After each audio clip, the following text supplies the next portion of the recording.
Ok, Milena, vamos a resolver en este caso problema de la sección que es de progresiones y sucesiones.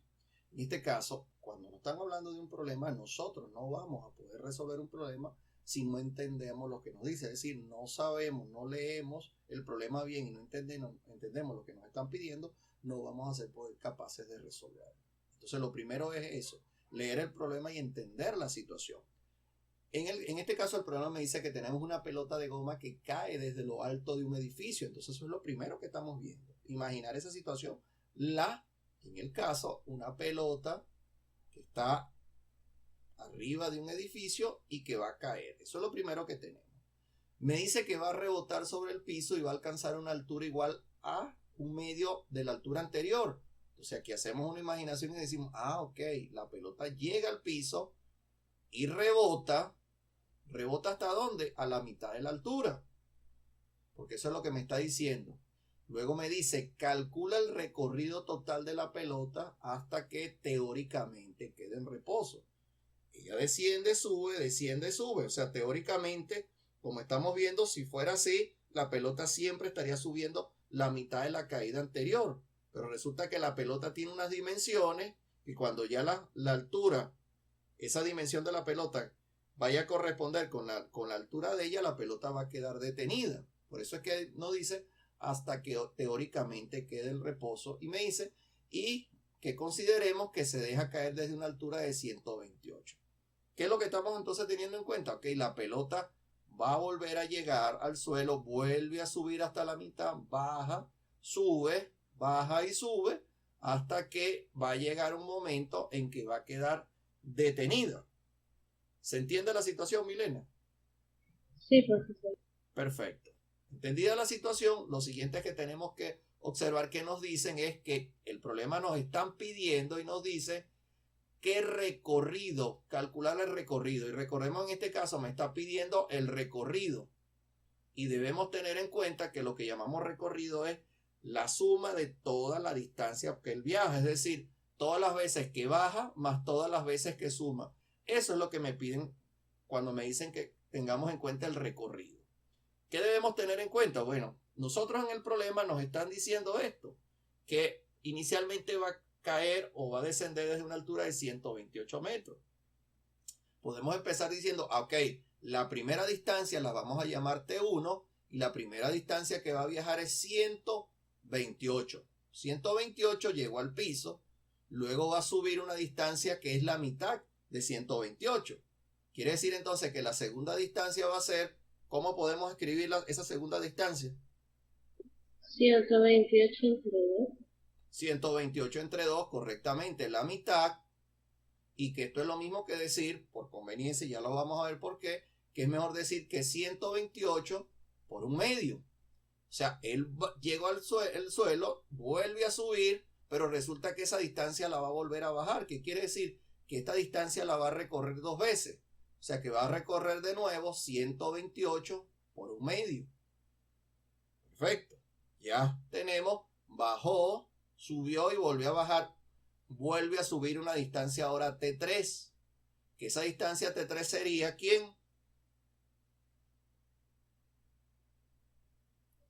128 por un medio al cuadrado. Por un medio, sí, queda al cuadrado, por un medio, pero de nuevo por un medio. Y evidentemente sí, un medio por un medio es un medio al cuadrado. Entonces nos quedaría 128 por un medio al cuadrado. Esa distancia, vamos a separar acá, esa distancia, así como la bajó en una ocasión, va de nuevo a recorrerla en el otro sentido. Quiere decir que también va a recorrer de nuevo 128 por un medio al cuadrado. Y ahora bien, aquí es lo interesante que observemos, que en la cuarta vez va a ser 128 por un medio al cuadrado, pero de nuevo por un medio. Quiere decir que nos va a quedar por un medio a la 3. Entonces estamos observando que esto va a llegar a un término n, que es el término cualquiera, el término enésimo, que va a tener la forma 128 por un medio elevado a la ¿cuánto? A la n. Recordemos, si es T3 nos queda T al cuadrado. ¿Sería T elevado a la que entonces? A N-1. A la n-1, muy bien. Eso es la distancia que va a subir la última vez y la última vez va a descender una distancia que va a ser 128 por 1/2 a la n-1. Como estamos ya viendo acá, notamos que esto que tenemos acá, estos números, están en progresión geométrica, es decir, tenemos una progresión geométrica. Eso es lo que tenemos en ese caso, una progresión geométrica, donde una progresión geométrica al ser tiene una razón. ¿Cuál sería la razón en ese caso de esa progresión geométrica? 1/2. Exacto, la razón es 1/2, que es el número por el cual se está multiplicando. Y el término 1, ya sabemos que es 128, pero eso es para todo lo que tenemos en este caso de este lado. De este lado tenemos esa progresión.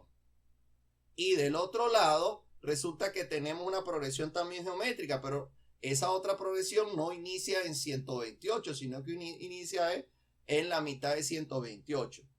Por conveniencia, aquí es más sencillo decir, bueno, vamos a decir que esta progresión también inicia en 128, es decir, le estamos colocando 128 que en realidad no lo tiene.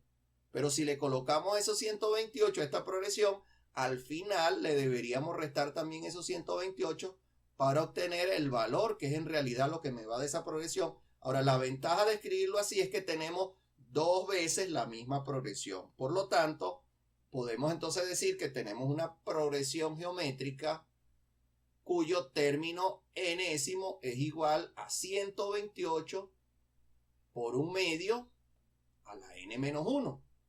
Ya tenemos esa progresión y lo que me piden es la sucesión, la suma. Al ser una progresión geométrica y donde está ocurriendo que podemos ver que el valor absoluto de la razón es menor que 1, eso indica que esa progresión que produce la sucesión que se va a obtener de esa progresión va a ser convergente, es decir, que va a llegar la suma, es una suma finita, por lo tanto, ella tiene una suma finita. ¿Qué significa? Suma finita, que es un valor que lo podemos calcular. Y como tal sabemos que esa suma viene dada por la fórmula que esa sumatoria es igual al primer término elevado a la razón a la n, restándole 1 y dividido entre r menos 1. Esa es la fórmula que conocemos para la suma de esa progresión geométrica con una razón menor que 1 con su valor absoluto. Ahora aquí viene, si nosotros vamos a calcular, no sabemos dónde termina el término enésimo, no lo sabemos. Sabemos que va hacia un valor grande, es lo único que sabemos cuando hablamos de grande, no necesariamente que tiene que ser 5. 5 millones, 10 millones infinito. Hay un valor en que se va a detener. Pero sí es importante que nosotros notemos acá que para un simple valor, por ejemplo, si tomamos aquí un valor que n es igual, por ejemplo, a 10, vamos a notar algo que es bien interesante, que la razón elevado a la 10 es lo mismo que 1/2 a la 10, y esto se convierte en ¿quién? En 1/2 elevado a la ¿qué? Evidentemente la 10, que es en 1 entre 2 elevado a la ¿qué? Por propiedades, 2 elevado a la 10. Por propiedades de potencia, en ese caso de una fracción o división. Y eso es 1 entre 2 a la 10.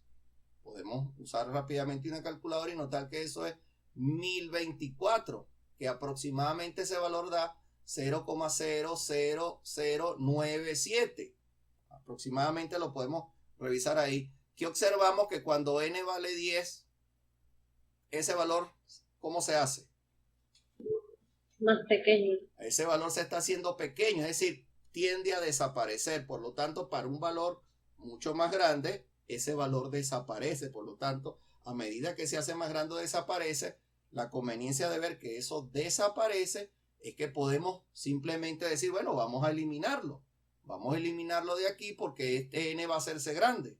Al hacerse grande, va a ocurrir entonces que esa suma la podemos simplemente escribir como T1 por menos 1 sobre R menos 1. Como vemos, nos estaría quedando menos 1 por T1 sobre R menos 1.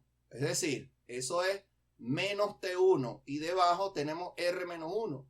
Pero ese R menos 1 lo podemos escribir con un signo negativo e intercambiándolo como 1 menos R. Al ser así, tenemos menos entre menos, que evidentemente por la ley de los signos, menos entre menos es como más. Entonces podemos decir que es T1 sobre 1 menos R. Y ya tenemos una forma de calcular hacia dónde va esa sucesión. Entonces podemos finalmente estar diciendo acá que ese n, esa sumatoria simplemente sería T1, que ya sabemos que es 128, dividido entre 1 menos 1 medio. ¿Y cuánto es 1 menos 1 medio? Medio. Evidentemente, y 128 dividido entre 1 medio, dividir entre una fracción es lo mismo que multiplicar por el recíproco. Por lo tanto, dividir entre 1 medio es lo mismo que multiplicar por el recíproco de 1 medio, que es 2 entre 1. Y eso simplemente multiplica por 2, y 128 por 2 es 256. Por lo tanto, 256 se convierte en este lado que tenemos acá. Pero también del otro lado tenemos otra vez 256, que lógicamente sabemos que ese 256 hay que quitarle 128. Y aquí podemos notar, ok, pero es que la mitad de 256 es 128. Por lo tanto, podemos de una vez discriminar y decir, ok, este sector que está acá solamente vale 128, la suma de todos ellos. Entonces podemos decir que finalmente la distancia que va a recorrer o el recorrido sería 256, que es de la primera sucesión que tenemos acá, y de la otra que simplemente vamos a tener 128. Y al sumar 256 más este 128 nos da 384 metros, que esa es la distancia que termina recorriendo. Coincide entonces con la respuesta A. Esa es la distancia que ha recorrido. Con eso concluye el problema. Entonces, finalmente hacemos un análisis del problema. Tenemos que leer el problema, comprender lo que nos decía el problema, que la pelota bajaba, subía a la mitad, volvía a bajar, subía a la mitad, hasta que se detenía. Con esa información que hicimos, bueno, escribimos las distancias que estaban moviéndose, nos quedaron en ese caso, dos progresiones que me daban las distancias entre las que bajaban y las subían, y notamos que era una progresión geométrica, que fue muy importante notar que en esa progresión teníamos valores, en ese caso, una razón menor que 1, cuyo valor absoluto era menor que 1, por lo tanto, evidentemente, era menor que 1 y positivo. Eso nos decía entonces que esa suma converge una suma, y simplemente usábamos en este caso la fórmula de la suma. Analizamos que la razón a medida, no sabíamos cuándo se detenía, pero observamos que a medida que la cantidad de términos se hacía más grande, el valor R a la N tendía a ser 0, lo eliminamos y calculamos. Y con eso, bueno, hemos concluido. ¿Se entendió, Milena? Sí, profesor. Muy bien, excelente. Vamos a pasar a hacer otro de los problemas. ¿Tienes alguna pregunta que hacer? No, Muy bien.